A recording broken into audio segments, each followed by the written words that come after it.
Wala na, may nanalo na, walang preno, dire-diretso ang banat ng aktor na si Paolo Avellino. Sa isang panayam kay Paolo, diretsang inamin ni aktor kung ano ba ang hinahanap niya sa isang babae.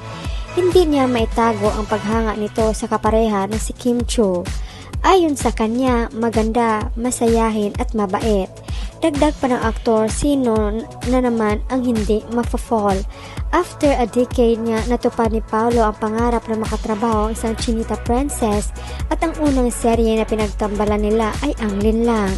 At nasundan pa ito ng ilang projects kabilang ang first ever movie nila na My Love Will Make You Disappear na naging box office. Heto naman ang chika ng mga netizens.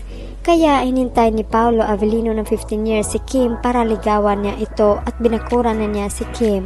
Hindi niya pinakawalan at ayaw na niyang ipartner sa iba si Kim. Pinagdamutan ni Paolo ang kanyang prinsesa Chinita, Kim Chiu niya hanggang dulo sila lang ang magsasama hanggang dulo, Kim Pao forever. Lasting couple, Mr. and Mrs. Avellino na sila Kim Pao. Totoo ba ang sinabi mo, Pao? Kung kaya wag mong sayangin ang lahat na nagkatangian ni Kim na bihira mong makita sa ibang mga babae.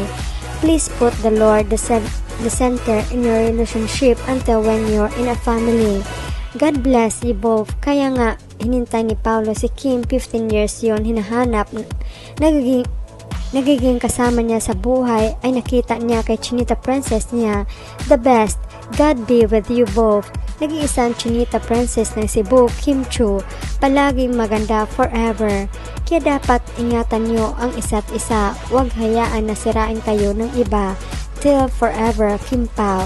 Beautiful talaga si Kim, number 1 for me. Magkatulad kayo ng katangian, very humble. Kayo na forever. Love ko kayo, Kimmy Pao. Oh yes, we love Kim Pao forever. God bless. Pao, huwag ka na sana maghanap na iba pa. Siya ang babae na babagay sa'yo.